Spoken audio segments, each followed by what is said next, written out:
Bom dia a todos, agradeço a presença, agradeço mais uma vez também a oportunidade de ter participado do programa de mestrado do Sebrae. Eu acho que esse momento aqui ele é relevante, a gente sempre ouve muito falar sobre a necessidade da aproximação da universidade com as indústrias, do mundo acadêmico com o mundo empresarial, né? E eu acho que esse momento é muito importante para isso. É um desafio, né? Vou tentar aqui rapidamente passar um pouco do que foi feito em termos acadêmicos para a nossa realidade, na realidade institucional. Mas isso, além de ser um desafio, é uma necessidade, é uma oportunidade, né? Então, o Sebrae está de parabéns mais uma vez por essa iniciativa. O Sebrae tem no sangue esse viés empresarial na própria instituição e mais ainda pelo público-alvo do Sebrae, né, as micro e pequenas empresas. E também como agência de desenvolvimento, eu acho que se reforça ainda mais essa necessidade de o Sebrae se aproximar, então, realmente da universidade, do mundo acadêmico, com essa aplicação prática do que é feito lá aqui, né? O estudo foi feito na Universidade de Coimbra, em Portugal, um mestrado interdisciplinar em intervenção social, inovação e empreendedorismo, sediado na Faculdade de Economia da Universidade, né?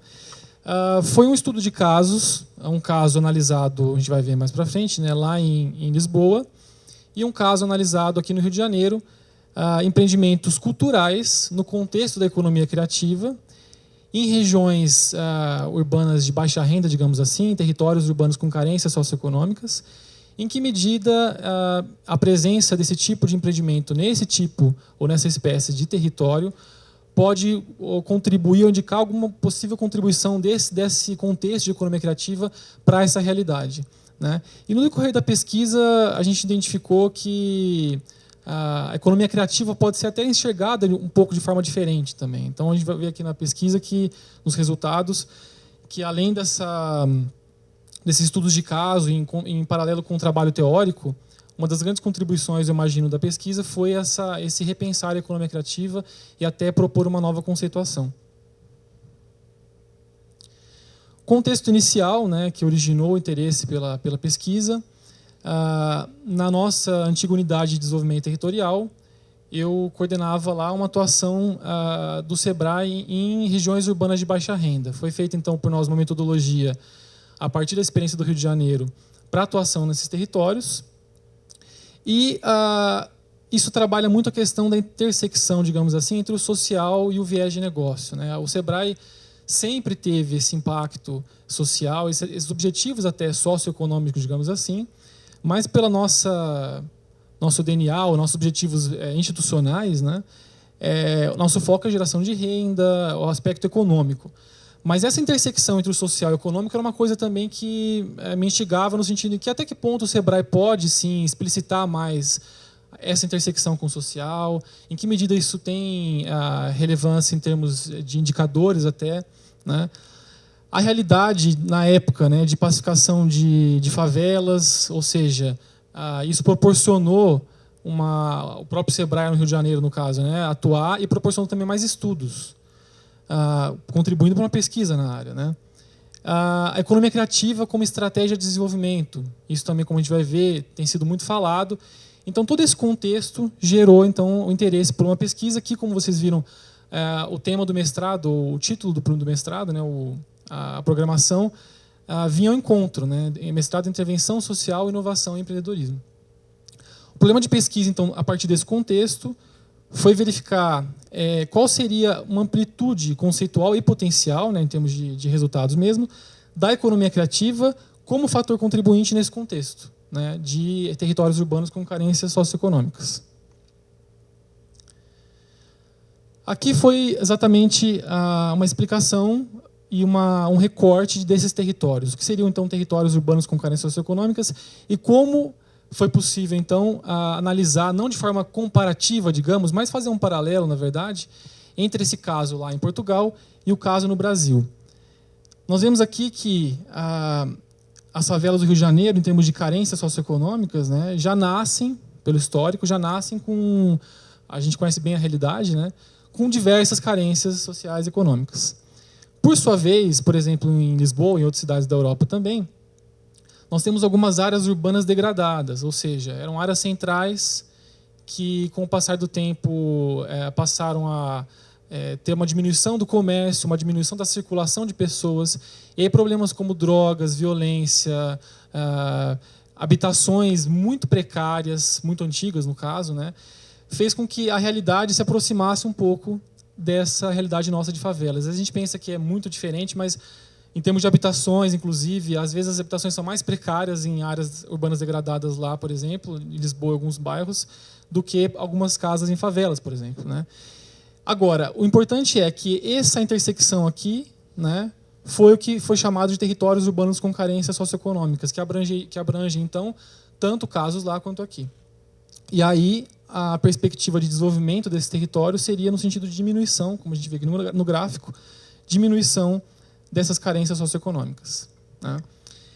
Na parte teórica, para contextualizar, foi discutido, isso a gente pode conversar mais depois também, acho que não vale detalhar muito aqui, mas discutido a questão do próprio desenvolvimento territorial, né, aquela questão da ultrapassagem da visão funcionalista para uma visão mais territorialista, ou seja, valorizando o que há no território, uma visão endógena, inclusão produtiva, progressão social e empreendedorismo, ou seja, a inclusão ao mundo do trabalho mediante empreendedorismo, em que medida isso impacta em termos de progressão social, né? Eu nem coloco inclusão, porque a progressão dá uma ideia de maior continuidade. E os negócios sociais, que também é muito interessante, o Sebrae tem entrado recentemente nessa questão, negócios de impacto social, a gente tem chamado agora, em que medida esses negócios sociais se aproximam da economia criativa, isso a gente vai ver também mais à frente. E aqui, propriamente dito, o desenvolvimento também teórico e depois constatado no estudo de casos da economia criativa.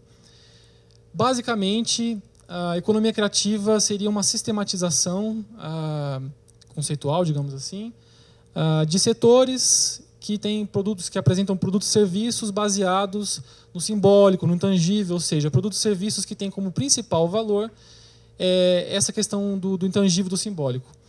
E é interessante que o desenvolvimento da economia criativa ele tem sido conceitual e prático ao mesmo tempo, ou seja, construções teóricas e tentativas de promover o desenvolvimento a partir da economia criativa vão se encontrando, e é um conceito que está em constante construção. Na verdade, a gente verificou que, se a gente for voltar bastante no tempo até, na década de 1970, já se iniciavam alguns esforços de artistas e pessoas envolvidas na área cultural, no setor cultural, para tentar mostrar a importância deles para a economia, para a geração de empregos, enfim. As primeiras iniciativas foram, na verdade, no Canadá, algumas também nos Estados Unidos. E aí nós temos, então, em 94, a experiência da Austrália, que de forma ainda muito superficial procurou analisar em que medida as indústrias culturais, essa era a expressão que eles utilizavam, as indústrias culturais poderiam proporcionar o desenvolvimento do país, enfim. Em paralelo a essa tentativa, nós temos aqui um trabalho de um autor australiano também, né, David Throsby, que tentou explicar em que medida essas indústrias culturais, nessa linha, né, que eu apresentei de esforços desde a década de 70 para mostrar essa relação entre cultura e economia, esse autor então criou esse modelo de círculos concêntricos para explicar em que medida diversas indústrias culturais têm aproximação, ou qual é a aproximação delas, com o aspecto econômico, ou melhor, com o viés de negócio, né? É interessante a gente olhar aqui que no centro desse modelo de Throsby, nós temos, por exemplo, as artes criativas nucleares, que são, por exemplo, literatura, música, artes cênicas, artes visuais, né? Então, teoricamente, claro que isso pode ter impacto também, ou pode ter intersecção econômica, mas, teoricamente, são setores, segmentos, digamos assim, que não têm tanta proximidade com o viés de negócio. E à medida, então, segundo ele, que nós vamos alargando os círculos, quanto mais os círculos são alargados, maior proximidade ou maior viés de negócio. Tanto é que aqui no último ciclo, indústrias relacionadas, nós teríamos então publicidade, arquitetura, design e moda, né? Esse modelo de Throsby ele foi utilizado, digamos assim, muito tempo depois, e tem sido utilizado até hoje, mas de forma um pouco distorcida, isso que a gente verificou na pesquisa. Por quê?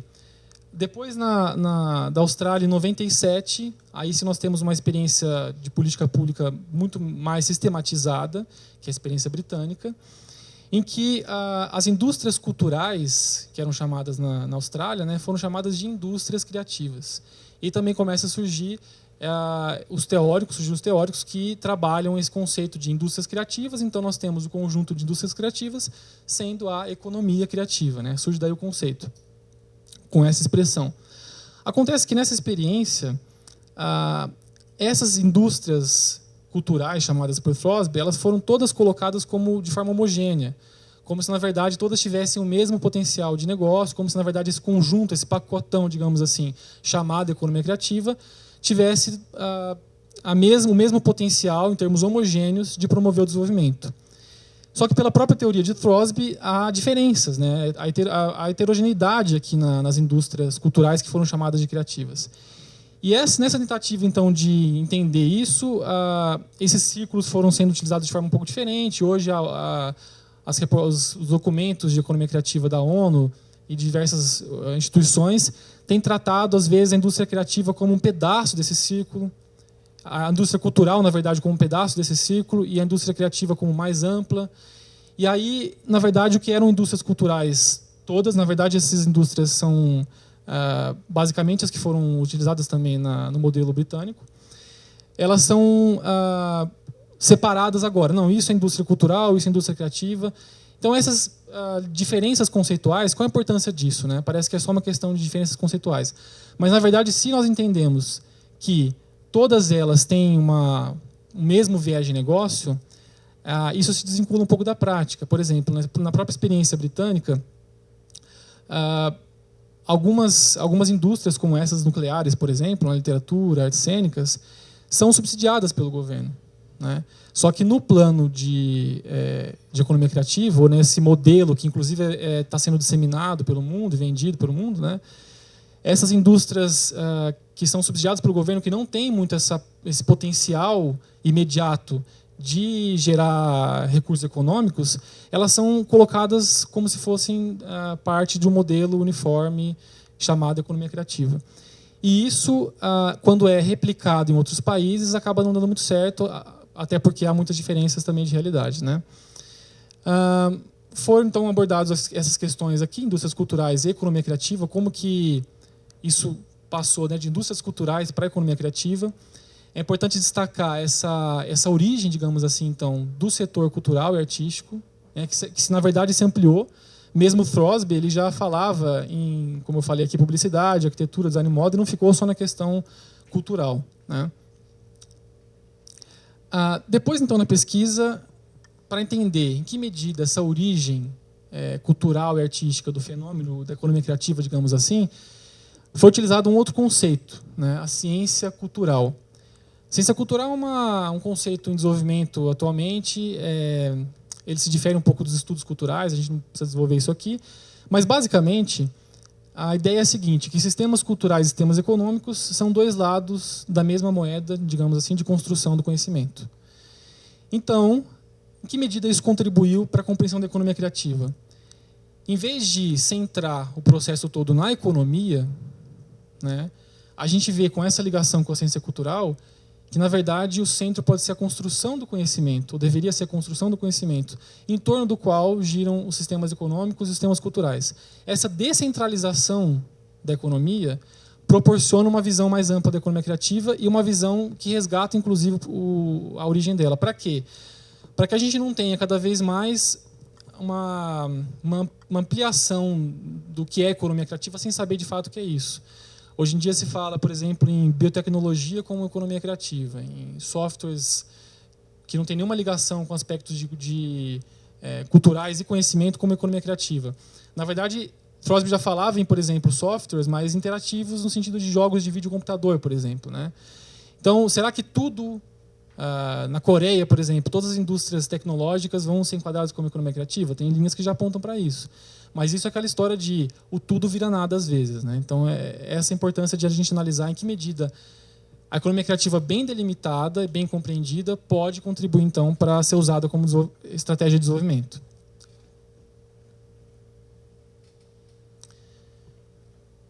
Bom, hipóteses nesse contexto, né? Então, uma análise teórica em paralelo aos casos que foram analisados, havia duas perspectivas, digamos assim.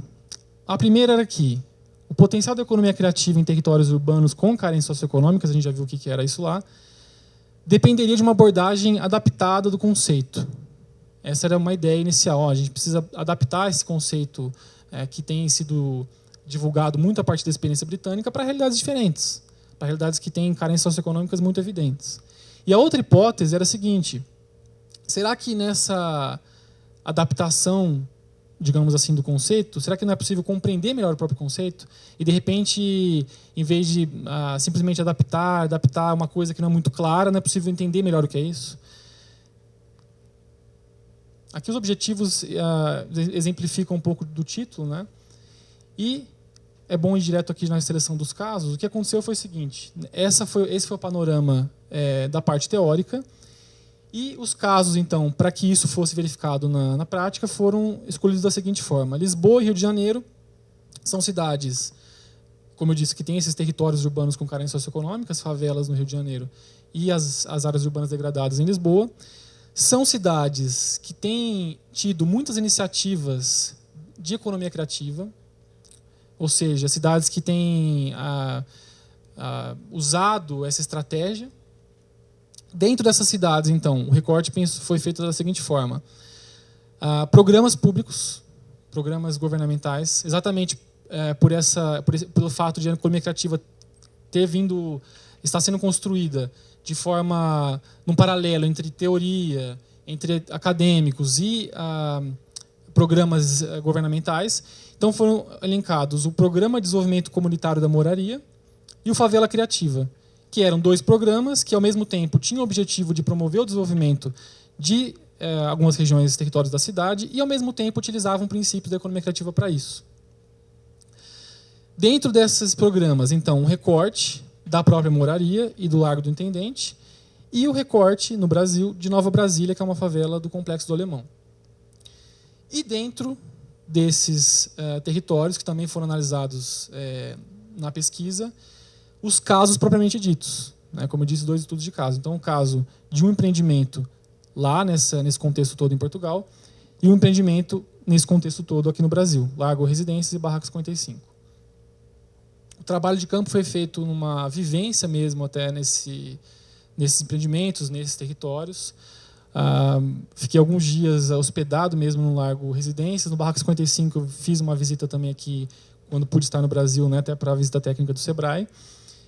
Para as entrevistas, então foram entrevistas nesses processos presenciais e também à distância, e essa micro-residência, digamos assim, que foi um destaque interessante lá em Portugal também. Primeiramente, então, analisar os territórios, né, que contextualizam os casos analisados. Rapidamente aqui, a Moraria e o Intendente no Programa de Desenvolvimento Comunitário da Moraria. A Moraria, o nome já diz, né, é uma região de Lisboa que historicamente teve o abrigo de muitos mouros, né, islâmicos, muçulmanos, enfim. Na Reconquista Cristã, lá no primeiro século, de Portugal, do território contra esses árabes, digamos assim, nessa Reconquista o rei separou essa população numa área da cidade. Então já uma filosofia uma perspectiva de gueto aí, né? E esse bairro ficou caracterizado por esse perfil étnico. E hoje, além dessa multiculturalidade, tem pessoas muito oriundas de Bangladesh, da Ásia, da China, da Rússia até, e, obviamente, cidadãos de países muçulmanos. Há uma multiculturalidade étnica e há problemas sociais. Então, por ser uma área urbana degradada, como eu disse, há problemas de violência, de comércio de drogas, de insegurança e problemas de carências mesmo, de habitações, enfim, com essa carga também multicultural. O programa buscou fazer o quê? Buscou trabalhar com 3 eixos: o eixo econômico, o eixo cultural e o eixo social, buscando promover o desenvolvimento daquela região a partir dos pequenos negócios daquela região e enfatizando essa bagagem, digamos assim, cultural, até porque são vários povos representados ali. Acontece que houve uma dificuldade aqui de explicitar um pouco, ou de trabalhar a ligação, resumindo muito, né, de entender qual é a ligação entre esses eixos. Qual, então, a ligação entre o eixo econômico e a exploração do potencial cultural da região? Na verdade, uma das reclamações com relação ao programa foi que ela acabou privilegiando mais empreendedores de fora, empreendedores que não eram, de fato, a população local. E há também uma questão interessante aqui. A explicitação da economia criativa como estratégia ela não foi muito forte. Havia uma tendência velada por parte do programa de críticas naquele sentido de economia criativa não é para esse tipo de território.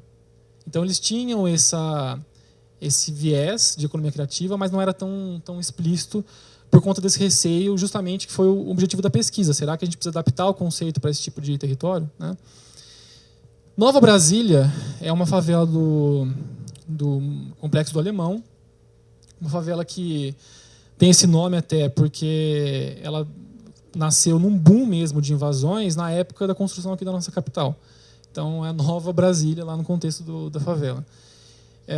E o programa Favela Criativa ele não se restringiu, como no caso do português, a um território específico. Na verdade, ele é um programa do Rio de Janeiro, do estado do Rio de Janeiro, para todas as favelas. O recorte foi feito para o estudo, né?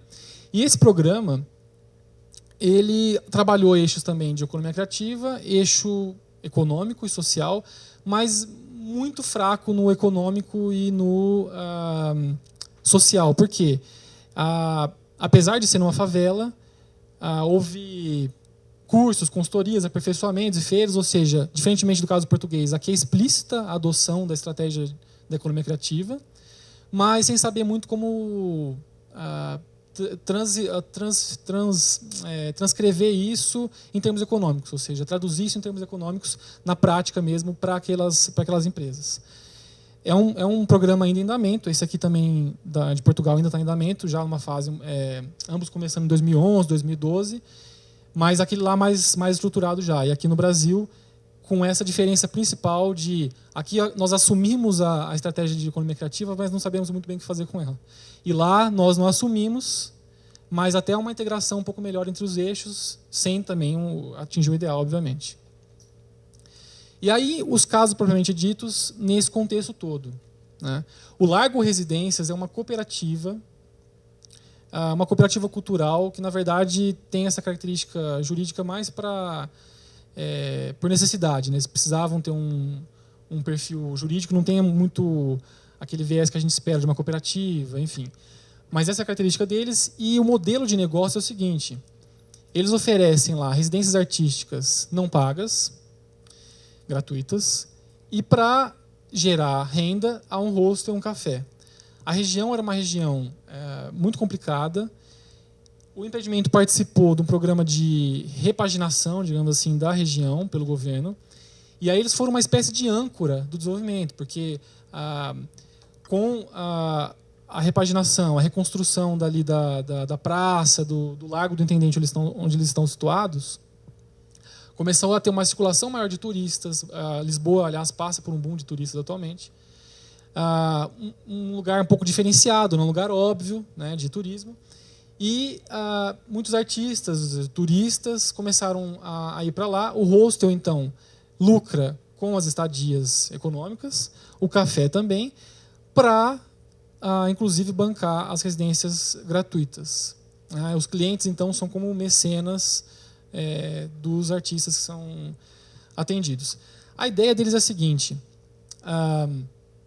por meio dessas práticas artísticas e culturais que eles financiam, né, com base no modelo de negócios, promover o desenvolvimento do território. E há alguns resultados já interessantes, como esses já imediatos e visíveis de transformação do território, mas com uma forte influência do programa e da ação governamental, né? Então isso é, com certeza, um fator fundamental. Rapidamente aqui o Barraco 55, o modelo muito parecido, daí também o paralelo. A forte viés internacional lá é uma holandesa que iniciou, e a gente faz também uma análise na pesquisa de como foi todo esse processo de iniciar o empreendimento, também muito interessante de acordo com para analisar o perfil empreendedor, né? cultural. Mas essa holandesa, então, com um morador lá da Nova Brasília, iniciaram esse empreendimento. É um microempreendedor individual, esse morador de Nova Brasília. E o modelo deles, até pela impossibilidade de ter um hostel e um café lá na realidade de Nova Brasília, todas as residências são pagas. E eles têm tido mesmo muito sucesso em trazer estrangeiros, principalmente para lá, abarcando dois âmbitos, até mais do que o outro. Não só o cultural e artístico, ou seja, artistas que vêm fazer residência lá, mas também o acadêmico. Eles dizem o seguinte, vem muita gente participar de eventos aqui, fazer pesquisa sobre a realidade do Rio de Janeiro, enfim, muitos gringos, né? E eles ficam lá nos hotéis, na cidade, enfim, outros centrais. E por que não, se eles vão pesquisar exatamente a gente aqui, por que não trazer para cá? Então eles assumiram mesmo a postura de cobrar pelo fato de serem objeto de trabalho de muitas pesquisas acadêmicas, né? Por isso não há tanta objetividade social, ou seja, o lado social aqui é exatamente a progressão social deles próprios, né? Não há uma preocupação muito grande em desenvolver o território, mas isso já é um indicador de como funciona e de como impacta esse tipo de território naquela região, porque ele está empregando membros ou moradores de lá a partir de demandas culturais e acadêmicas de fora. Ganharam vários prêmios já de economia criativa e tem esse viés social mesmo como estratégia. Até interessante, coloquei Wi-Fi, etc. aqui, porque no site deles eles oferecem, por exemplo, é muito interessante isso, como se fosse tudo no mesmo pacote, né? Então nós oferecemos aqui para você que venha ficar conosco por um tempo, nós oferecemos hospedagem, café da manhã, Wi-Fi, moradores locais, instituições locais, como se fosse, de fato, como se fossem produtos. Mas é interessante que isso não é visto no lado negativo, mas como um aproveitamento mesmo de uma demanda em prol do território, né? Implicações para a economia criativa. Aqui, muito rapidamente, as residências, como a gente viu, são um modelo interessante, mas, principalmente, é interessante notar a heterogeneidade quanto à viagem de negócio. O que eu estava dizendo, né, de acordo com o círculo de Trosby. Não são todas as indústrias criativas ou culturais que têm o mesmo viés de negócio. Então, uma coisa é falar, por exemplo, em publicidade, outra coisa é falar em residência artística, por exemplo, outra coisa é falar em artes cênicas. Isso não quer dizer que esses empreendimentos tenham o seu viés de negócio, mas eles têm que ser vistos nesse contexto de heterogeneidade. Por exemplo, esses negócios estudados aqui, um é microempreendedor individual, o outro é uma cooperativa, são público-alvo do Sebrae, mas eles não têm aquele viés business de outros setores da economia criativa, então é diferente. Resgate das origens, como a gente viu, a economia criativa vem dessa tentativa de mostrar a importância da cultura e da arte para a economia, para a geração de empregos. Então, se a gente não reconhece isso, o conceito vai se abrindo cada vez mais, daqui a pouco a gente não sabe mais o que é economia criativa. Conhecimento do deslocamento da centralidade para a construção do conhecimento, como a gente viu em paralelo à ciência cultural. Em vez de ter a economia no sentido economicista, não é que não vai ter o lado econômico, mas a economia no sentido economicista no centro, nós temos então a construção do conhecimento no centro para entender a economia criativa, né? E os sistemas culturais e econômicos de cada lado. O que isso quer dizer? Que é perigoso tanto um extremo puramente econômico, porque ele nega toda essa diferença, essa heterogeneidade dos setores, e também é prejudicial e também não funciona um extremo puramente social ou cultural, né? Porque exatamente a ferramenta de promoção do desenvolvimento analisada aqui é a geração de renda e outros fatores que vêm do modelo de negócio. Então, esse extremo... Opa! Me ajuda aqui. Esse extremo econômico é tão prejudicial quanto o extremo social e cultural. Então, esse meio termo ele é proporcionado pela análise que foi feita em paralelo com o conceito de ciência cultural, né? Só voltar aqui. Aqui. Deixa eu voltar. Pronto. O percurso que foi feito, então, foi conhecimento, a realidade que é verificada lá, né? O conhecimento desses territórios urbanos com carências socioeconômicas, explorando e conhecendo a cultura do território, Isso implicando aspectos econômicos, e esses aspectos econômicos tendo impactos em aspectos sociais.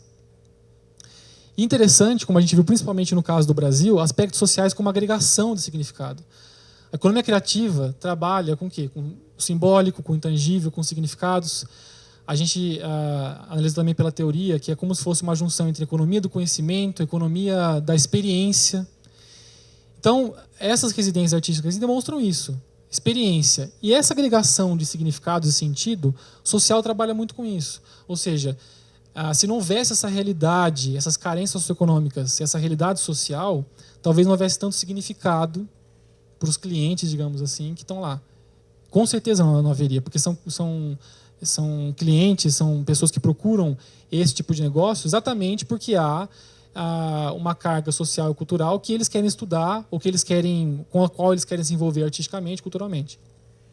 Então, aspectos sociais como agregação de significados no contexto da economia criativa, foi isso que os casos demonstraram. E fatores contribuintes para o desenvolvimento territorial, o próprio modelo, como eu falei, a geração de renda principalmente, como no caso, nos dois casos é muito evidente. A intencionalidade social, quer dizer isso, para que a gente não fique tanto no extremo puramente economicista, econômico, e nem no extremo puramente social e cultural, é preciso, o equilíbrio é ótimo, mas é preciso também intencionalidade social, para você não estar também no extremo só econômico. Não basta achar que o aspecto social vai ser digamos, um efeito colateral involuntário. Exploração da cultura em seu viés artístico, atração de outros empreendimentos. Aqui, como eu coloquei, foi de fato muito evidente em Portugal. No Brasil também, na favela já é. A favela, na verdade, Nova Brasília, sofre atualmente, e o negócio também, com a retomada da violência. Acho que todo mundo acompanhou pelo noticiário que as unidades de polícia pacificadora não funcionaram muito lá no Complexo do Alemão. Então, Nova Brasília é uma das mais violentas e que tem tido mais recaídas, digamos assim, dos problemas com o tráfico de drogas. Então, eles sofreram uma queda terrível na demanda. E isso, na verdade, enfatiza um outro ponto importantíssimo relacionado ao desenvolvimento, que é a importância de programas públicos integrados. A gente viu na experiência portuguesa, apesar de alguns problemas, que há uma integração de políticas públicas no âmbito econômico, social e cultural para aquela região. No Brasil, falhou, mas aí também é difícil analisar como seria a solução disso, mas falhou, por exemplo, um programa público de segurança, que, por sua vez, afetou a realidade desse negócio. Aqui uma possível extensão ao nível nacional, não é o objetivo da pesquisa, mas como a gente viu, não só nos casos, mas nos programas públicos e na própria perspectiva com relação à economia criativa nos dois países, em Portugal há uma maior integração entre as políticas, mas com um certo receio de apresentar a economia criativa como estratégia. Ela é muito utilizada, mas quando se aborda um território com carências socioeconômicas, aí há um certo receio. No Brasil, tranquilo, mas sem muita estrutura para fazer isso. E aqui a parte, o ápice, talvez, do trabalho, que, como eu disse, a tentativa, a intenção era analisar em que medida, no contexto da economia criativa, esses empreendimentos do setor cultural poderiam apresentar traços, até conceituais, mas também práticos no contexto do estudo de casos, traços que se atrelam à questão do desenvolvimento. Ao mesmo tempo que isso foi feito, o próprio conceito de economia criativa foi sendo repensado, por toda essa questão também da origem, das confusões conceituais que tem havido, da utilização equivocada dos círculos concêntricos de Crosby. Então, a pesquisa, eu apresentei aqui uma proposta de conceito.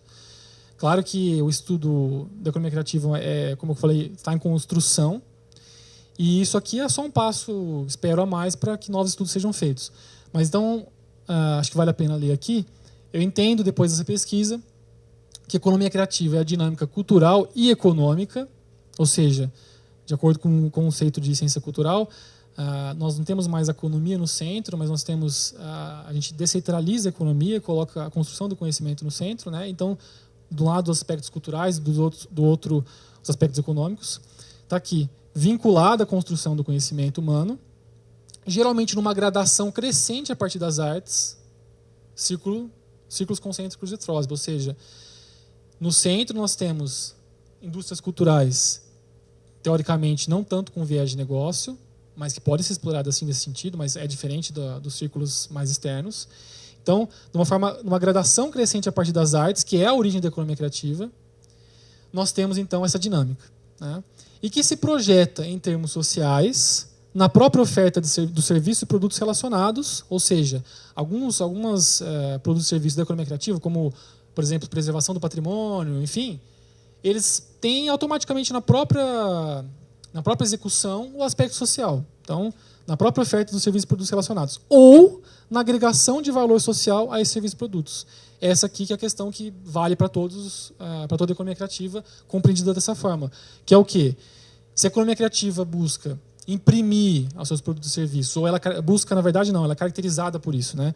Imprimir em seus produtos e serviços aspectos intangíveis, simbólicos, que dão valor a esses produtos, então os aspectos sociais podem estar exatamente na agregação de valor para esses serviços e produtos. E isso gera o quê? Gera resultado social. Conclusões. Foi feito, então, como panorama final aqui, para mostrar o desenvolvimento da pesquisa, um conceito, né, da economia criativa. Ele foi confrontado com uma realidade empírica de casos, aqui típicos e atípicos, que são casos típicos no sentido de serem, por exemplo, um microempreendedor individual, uma cooperativa, terem vários parecidos, mas atípicos por terem uma conjunção de aspectos econômicos, sociais e culturais que não é muito comum a gente ver em muitos empreendimentos. E por isso eles serviram também como um pilar para toda essa reflexão sobre a economia criativa. Então foi uma junção muito interessante da parte teórica com os casos, porque eles tinham em si próprios essa junção entre economia do conhecimento, economia da cultura e economia da experiência. Uma amplitude socioeconômica e potencial para o desenvolvimento, ou seja, a economia criativa, de acordo com essa definição que eu proponho aqui, economia, a gente pode pensar, né? Mas é economia, mas não necessariamente um viés economicista. Então há uma amplitude socioeconômica e potencial para o desenvolvimento da economia criativa compreendida de acordo com o processo todo do seu histórico, né? O resgate da cultura das artes, já falei aqui também. Às vezes parece que a perspectiva cultural, resgatando essa origem da economia criativa, pode restringir a atuação ou o potencial dessa estratégia, digamos assim, para o desenvolvimento. Mas, na verdade, como a gente viu, há uma ampliação e não uma restrição com a perspectiva cultural. E há, por outro lado, um risco do inverso, ou seja, de uma restrição com a perspectiva puramente econômica. Por quê? Porque se a gente coloca tudo, se o centro é a economia e tudo começa a ser economia criativa, então nós temos biotecnologia, nós temos todos os tipos de software, daqui a pouco nós temos a economia criativa como uma coisa gigante que não se sabe como aplicar exatamente para o desenvolvimento em determinado país, com as suas realidades distintas. Objetivos sociais como componente de atividades criativas, como estratégia de agregação, acabei de falar aqui no conceito. E, obviamente, como eu também já coloquei, por ser um conceito em construção, atrelado a iniciativas concretas de desenvolvimento por programas públicos, ele carece ainda de novos estudos. Espero que essa conceituação e esse estudo contribuam para essa evolução. Aplicações no Sebrae. Aqui, um pouco mais claro, espero que dê para ver um pouquinho, na parte de cima, nós temos os tópicos que foram apresentados aqui na chegada, digamos assim, do programa de mestrado, foram apresentados para a banca de recepção aqui na instituição. E eram, na época, tentativas de tradução dessa pesquisa acadêmica para a nossa prática. Então, o núcleo estratégico de soluções, nós temos aqui atualmente uma ênfase, a gente sempre teve as unidades de conhecimento, de atendimento, mas atualmente, de acordo com o novo direcionamento, uma ênfase maior em quem trabalha com conhecimento, quem trabalha com atendimento. Então, nessa linha, para compreender a economia criativa como transversal, como tendo essa abertura socioeconômica, né, e esse viés de inovação presente na economia criativa, então, participar ou trazer esses conhecimentos para um núcleo estratégico de soluções que trabalhasse essa questão. Economia criativa como transversal, relacionar aspectos econômicos e sociais, que foi um pilar da pesquisa. A metodologia nacional para essa transversalidade. Essa questão dos indicadores, até como eu coloquei, às vezes a gente verifica, obviamente, o impacto social das organizações. Eu lembro até que eu fazia parte daquele modelo de excelência na gestão, que foi feito aqui no Sebrae, e havia alguns indicadores lá sociais, por exemplo. E aí, óbvio que aqui na questão do indicador social a gente tem praticamente todos os projetos de UDT na época, de UPP, né? Mas, como eram atividades fim, digamos assim, não eram atividades na linha da responsabilidade social, mas era o próprio objetivo dos projetos, aquilo acabou não podendo ir como indicador social nosso, né? Então, essa dificuldade de... Aqui, em que medida, tudo bem, nosso objetivo não é social, nosso objetivo é econômico, mas em que medida isso impacta socialmente? Será que a gente podia ser mais explícito em termos até de indicadores com relação a isso? Então, foi uma proposta também inicial.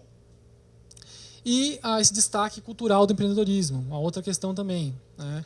E em linha, inclusive, com os negócios sociais. Como a gente viu esses dois casos, eram casos muito interessantes por trazer a economia da experiência, do conhecimento e da cultura. E eram muito interessantes porque eles eram, ao mesmo tempo, negócios sociais. E negócios sociais é uma nova frente que o Sebrae tem assumido, né? Negócio de impacto social. Em que medida, então, esse viés cultural também pode se intersectar ou ter intersecção com os negócios sociais? E aqui eu coloquei um pouco mais claro, porque, como eu disse, foi a primeira ideia ao chegar no Sebrae. E agora já estou realocado aqui na unidade de acesso à inovação e tecnologia. E rapidamente, então, algumas ações já em curso, mas menos de um mês, mas em que a gente já vê a possibilidade de aplicar a pesquisa, né? Então, de fato, eu estou lá compondo agora o núcleo de soluções da UIT. A gestão da inovação, analisar a economia criativa, startups, o design, numa interface com as unidades que trabalham com isso em termos de atendimento. Em que medida a gente pode contribuir, então, para soluções, para estratégias, né? Tenho feito um mapeamento de demandas nesse sentido, conversando com alguns técnicos para captar essa possível intersecção. Educação corporativa é um braço, digamos assim, uma iniciativa muito interessante também. Eu imagino que é uma das formas também de disseminar o conhecimento além dessa oficina, né? Eu já fiz a capacitação agora no começo do mês e espero que, de repente, a gente possa ter cursos mostrando essas transversalidades, essas intersecções em inovação e economia criativa. Negociação de parceria com o BID, ou seja, um órgão que promove o desenvolvimento e tendo como estratégia a economia criativa. A gente já também está pensando nisso. Até porque é interessante, a gente vive uma realidade hoje no Sebrae um pouco diferente, né? A gente sempre estava do lado da mesa de oferecer ou possibilitar recursos, e agora é interessante também correr atrás de recursos, né? Então, essa é uma tentativa.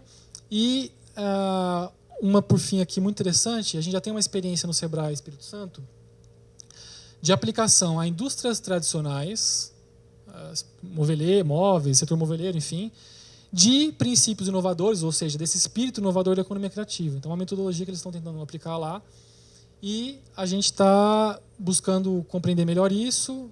Isso vem de encontro a essa transversalidade que foi colocada, e eu espero que, na linha da experiência piloto, digamos assim, do Sebrae Espírito Santo, a gente possa construir uma coisa nacional, da mesma forma que lá no início da pesquisa, como eu coloquei, toda essa ideia surgiu a partir também de uma metodologia nacional, a partir da experiência do Sebrae Rio de Janeiro em favelas, né? Então a gente cai aqui de novo nessa experiência estadual como potencial na linha da pesquisa para aplicar esses conhecimentos. Eu estou à disposição. Essa dissertação aqui em versão impressa está aqui na biblioteca.